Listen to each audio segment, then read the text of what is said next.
নমস্কাৰ, এটা নতুন ভিডিঅ'লৈ স্বাগতম জনাইছোঁ।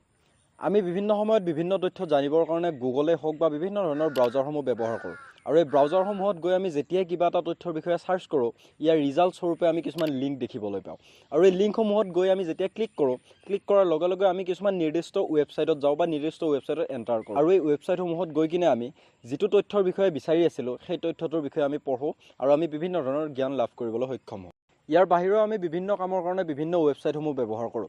যিকোনো ধৰণৰ আমি অনলাইন শ্বপিং কৰিবৰ কাৰণে বা অনলাইনত কিবা বজাৰ কৰিবৰ কাৰণে ফ্লিপকাৰ্ট, এমেজনৰ দৰে ৱেবছাইট বা আমি বিভিন্ন ধৰণৰ চৰকাৰী কামৰ কাৰণে চৰকাৰী ৱেবছাইটসমূহ ব্যৱহাৰ কৰোঁ বা চৰকাৰী পৰ্টেলসমূহত আমি বিভিন্ন ধৰণৰ কাম কৰোঁ। উদাহৰণস্বৰূপে আমি যেতিয়া অসম চৰকাৰৰ কিবা চাৰ্টিফিকেট বনাব লগা হয়, বৰ্তমান সময়ত আমি সেৱা সেতু নামৰ পৰ্টেলটো বনাব পাৰোঁ বা আমি সেৱা সেতু নামৰ পৰ্টেলটো ব্যৱহাৰ কৰোঁ। ইয়াৰ বাহিৰেও আমি বিভিন্ন ধৰণৰ কাম কৰিবৰ কাৰণে লাগিলে সেয়া হোটেল এখন বুক কৰিবৰ কাৰণেই হওক বা আমি ফ্লাইটৰ টিকেট বুক কৰিবৰ কাৰণেই হওক, আমি হোটেল বুক কৰিবৰ কাৰণে বেলেগ এটা ৱেবছাইট ব্যৱহাৰ কৰোঁ, আমি ফ্লাইটৰ টিকেট বুক কৰিবৰ কাৰণে বেলেগ ধৰণৰ ৱেবছাইটসমূহ ব্যৱহাৰ কৰোঁ। এতিয়া কথাটো হ'ল যে এই ৱেবছাইটসমূহ একচুৱেলি বনাই কেনেকৈ বা এই ৱেবছাইটসমূহ হয় কি, এই ৱেবছাইটসমূহৰ ভিতৰত আচলতে কেনেকুৱা ধৰণে কিছুমান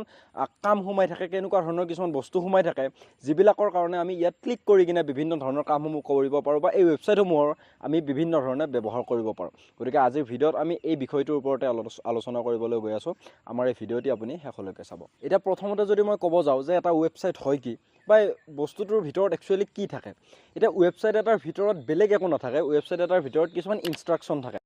ছাপ'জ মই এটা অনলাইন শ্বপিঙৰ ৱেবছাইট খুলিব, তেতিয়া সেই ৱেবছাইটটোৰ ভিতৰত মই কিছুমান ইনষ্ট্ৰাকশ্যন সোমাই দিম বা সেই ৱেবছাইটটো মই বনাম কেনেকৈ, কিছুমান ইনষ্ট্ৰাকশ্যন একগোট কৰিম। ইনষ্ট্ৰাকশ্যন বুলি কওঁতে বিভিন্ন ধৰণৰ টাস্ক বা বিভিন্ন ধৰণৰ কামবিলাক। এতিয়া এটা শ্বপিং ৱেবছাইটত মই অৰ্ডাৰ দিব লাগিব বা কিছুমান ভাল লগা বস্তু মই মোৰ নিজৰ কাৰ্টত থৈ দিব পাৰিব লাগিব। গতিকে সেইখিনি কাম কৰিব পৰা কিছুমান ইনষ্ট্ৰাকশ্যন মই সেই ৱেবছাইটটোত থৈ দিম। গতিকে এটা সহজ ভাষাত বুজিব গ'লে এটা ৱেবছাইট মানে হৈছে কিছুমান ইনষ্ট্ৰাকশ্যনৰ এটা গোট। এতিয়া প্ৰথমতে মই যদি ৱেবছাইট এটাৰ কথা ক'ব যাওঁ, ৱেবছাইট এটাৰ দুখন পিঠি থাকে। এতিয়া প্ৰথম পিঠিখনক আমি কওঁ ফ্ৰণ্ট এণ্ড আৰু দ্বিতীয়খন পিঠিক মই কওঁ বেক এণ্ড। এটা ৱেবছাইটৰ ফ্ৰণ্ট এণ্ড আৰু বেক এণ্ড মানে কি? চাওক, ফ্ৰণ্ট এণ্ড বা বেক এণ্ডটোক মই যদি আমাৰ সহজ ভাষাত এটা উদাহৰণস্বৰূপে বুজাই দিব লাগে, ছাপ'জ আমাৰ এজন ছাত্ৰ আছে, সেই ছাত্ৰজনে গোটেই বছৰটি এটা পৰীক্ষাৰ কাৰণে পঢ়ে। এতিয়া সি যিখিনি সময় প্ৰিপেৰেশ্যন কৰে, সেই প্ৰিপেৰেশ্যন কৰি কিনে সি বছৰটোৰ শেষত পৰীক্ষাটো দিব আৰু কিবা এটা ৰিজাল্ট পাব। এতিয়া এটা ৱেবছাইটৰ যিটো বেক এণ্ড, সেই বেক এণ্ডটোত গোটেই কামখিনি কৰা হয়। মানে ৱেবছাইটটো আমি কেনেধৰণে বনাম, কি তাত ভৰাম, ৱেবছাইটটো কেনেকুৱা ষ্টাইলৰ হ'ব, আৰু ৱেবছাইটৰ ফ্ৰণ্ট এণ্ডত আমাৰ কি থাকিব, যেনেধৰণে এটা ছাত্ৰই গোটেই বছৰটো পঢ়ি কিনে যিটো ৰিজাল্ট পাব, মানে সি ছাপ'জ পঢ়ি কিনে 97% পালে এক্সামটোত, বা তাৰ সি যিটো ৰিজাল্ট পালে আউটপুটটো, সেইটো হৈছে আমাৰ ফ্ৰণ্ট এণ্ড। গতিকে ঠিক তেনেকুৱা ধৰণে ৱেবছাইটৰ বেক এণ্ডটো হৈছে যিখিনিত কামটো আমি কৰোঁ, যিখিনিত আমি ৱেবছাইটটোৰ ডিজাইনটো বনাওঁ বা যিখিনিত আমি ৱেবছাইটটো ডিজাইন কৰোঁ, সেইটো হৈছে ৱেবছাইটৰ বেক এণ্ড। আৰু যিখিনিত আমাৰ ৱেবছাইটটো মানুহে দেখে, অৰ্থাৎ আমি যেতিয়া এটা ৱেবছাইটত এণ্টাৰ কৰোঁ, ছাপ'জ মই ফ্লিপকাৰ্ট ৱেবছাইটটোত এণ্টাৰ কৰিছোঁ, তাতে বিভিন্ন ধৰণৰ তাতে কিছুমান ছেকশ্যন দেখা পাওঁ। শ্বপিং কৰিবৰ কাৰণে মই মোবাইল এচেছৰিজ দেখা পাম, কিছুমান আমাৰ কাপোৰ দেখা পাম, বা তাৰপাছত মই তাত কিছুমান লগ ইন চাইন আপৰ অপশ্যন দেখিবলৈ পাম, মোৰ অৰ্ডাৰবিলাক দেখিবলৈ পাম। এতিয়া এইবিলাক আমি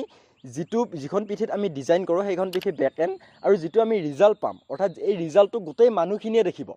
গতিকে এই মানুহখিনিয়ে দেখা এই পিঠিখন হৈছে আমাৰ ফ্ৰণ্ট এণ্ড। এতিয়া মই যদি আৰু সহজ ভাষাত ক'ব লাগে,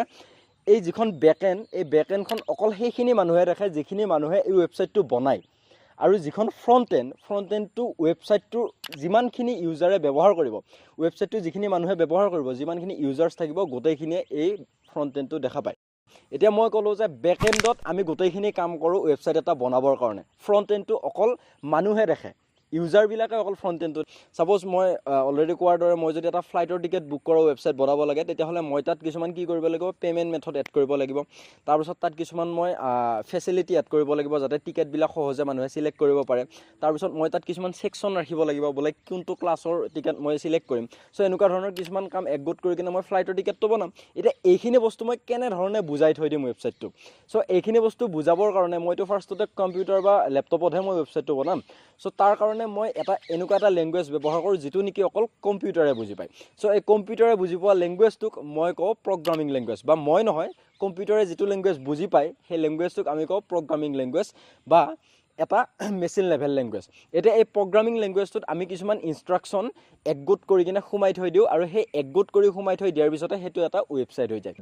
এতিয়া এই ৱেবছাইটটো বনাবৰ কাৰণে আমি যিখিনি ইনষ্ট্ৰাকশ্যন লিখিম সেইখিনি আমি এটা কম্পিউটাৰে বুজি পোৱা লেংগুৱেজত লিখিম যিটো নেকি মই কওঁ প্ৰগ্ৰামিং লেংগুৱেজ এতিয়া প্ৰগ্ৰামিং লেংগুৱেজ বুলি ক'লে আমাৰ বিভিন্ন ধৰণৰ প্ৰগ্ৰামিং লেংগুৱেজ আহি পৰে উদাহৰণস্বৰূপে মই ল'ব পাৰোঁ পাইথন তাৰপিছত জাভাস্ক্ৰিপ্ট CSS তাৰপিছত C++,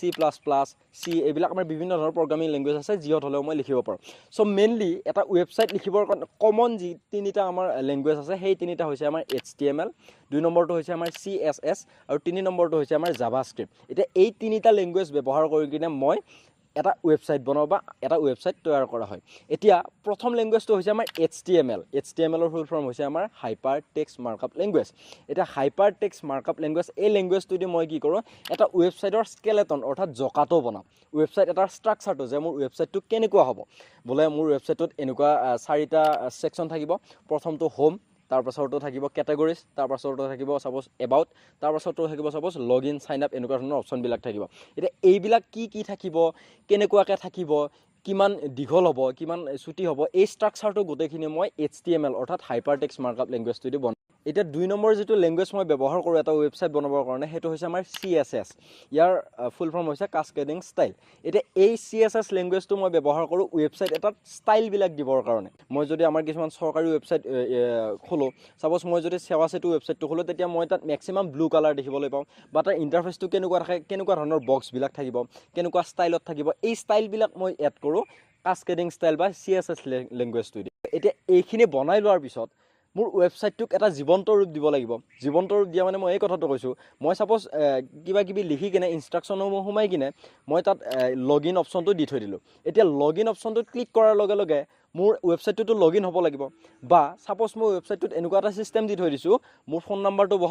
বহাই কিনে মই OTP অপশ্যনটোত ক্লিক কৰাৰ লগে লগে মোৰ মোবাইলত এটা OTP যাব লাগে কিন্তু মই যদি সেই ৱেবছাইটটোক জীৱন্ত ৰূপটো নিদিওঁ জিআই নতুলো সেইটো যদি মই অকল বনাই থৈ দিওঁ তেতিয়া এনেকুৱা হ'ব OTPটোত ক্লিক কৰাৰ পিছত একো আমাৰ কামত নাহিব কিন্তু যেতিয়া মই জীৱন্ত ৰূপটো দিম তেতিয়া কি হ'ব মই OTPটোত ক্লিক কৰাৰ লগে লগে তাতে কিছুমান সময় দেখাব বোলে ইমান ছেকেণ্ড আছে OTPটো চেণ্ড হ'বৰ কাৰণে আৰু ইমান ছেকেণ্ডৰ ভিতৰত মোৰ মোবাইলত এটা OTP আহিব গতিকে এই গোটেইখিনি কাম ৱেবছাইট এটাক যে জিআই ৰাখিব সেই জিআই ৰখাৰ কামটোৰ কাৰণে মই ব্যৱহাৰ কৰোঁ জাভাস্ক্ৰিপ্ট নামৰ লেংগুৱেজটো গতিকে এই লেংগুৱেজসমূহ ইউজ কৰি কিনে মই কিছুমান ইনষ্ট্ৰাকশ্যন যেনেকুৱা ধৰণৰ ৱেবছাইট মই বনাব লাগে তেনেকুৱা ধৰণৰ ৱেবছাইটৰ কাৰণে মই কিছুমান ইনষ্ট্ৰাকশ্যন এই একগোট কৰি কিনে তাত ৰাখি থৈ দিওঁ আৰু ৰাখি থৈ দিয়াৰ লগে লগে সেইটো এটা মোৰ ৱেবছাইটলৈ কনভাৰ্ট হৈ যায় এতিয়া প্ৰগ্ৰামিং লেংগুৱেজ কেনেকৈ লিখে বুলি ক'লে বিভিন্ন ধৰণৰ প্ৰগ্ৰামিং লেংগুৱেজ আছে পাইথন আছে C++ আছে C আছে গতিকে এই গোটেইবিলাক লিখাৰে কিছুমান ফৰ্মুলা থাকে গতিকে ঠিক এনেকুৱা ধৰণে কিছুমান ইনষ্ট্ৰাকশ্যন ব্যৱহাৰ কৰি কিনে বা প্ৰগ্ৰামিং লেংগুৱেজ এটা ব্যৱহাৰ কৰি কিনে আমি এটা ৱেবছাইট বনাম বা এনেকুৱা ধৰণে আমাৰ অসমৰ যিবিলাক চৰকাৰী পৰ্টেল আছে অসমৰ বুলিয়ে নহয় গোটেই বিশ্বৰ যিমানবিলাক ৱেবছাইট আছে প্ৰত্যেকবিলাক এনেকুৱা ধৰণৰ প্ৰগ্ৰামিং লেংগুৱেজ ব্যৱহাৰ কৰি কিনে লিখা হয় বা এনেকুৱা ধৰণৰ কিছুমান ইনষ্ট্ৰাকশ্যন এই ৱেবছাইট এটাৰ ভিতৰত সোমাই থাকে গতিকে মই আশা কৰিছোঁ এই ভিডিঅ'টি চাই কিনে আপুনি নতুনকৈ কিবা এটা শিকিলে গতিকে এই ভিডিঅ'টি শ্বেয়াৰ কৰক যাতে আপোনাৰ বন্ধুবৰ্গও এনেকুৱা ধৰণৰ কিছুমান আননোন বা অলপ চিলেবাছৰ বাহিৰৰ নলেজবিলাক পাই থাকে গতিকে এই ভিডিঅ'টি চোৱাৰ বাবে ধন্যবাদ